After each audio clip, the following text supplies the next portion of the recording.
Hello everyone, welcome to our channel. I'm Jason. This episode I will introduce the basket mill. Let's have a look.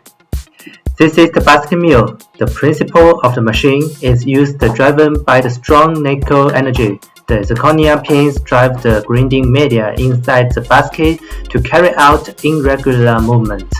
The medium crush friction with each other to grind the powder into smaller particle size within a short period. For general materials, it can be down to approximately 5 micron. Some even can be down to sub-micron or even nano level.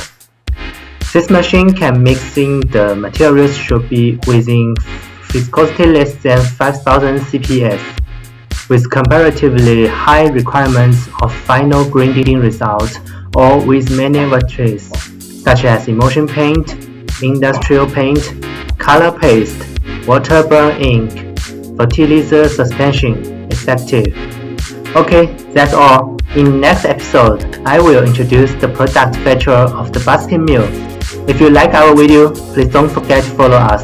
We are Paint and Chemical Machine.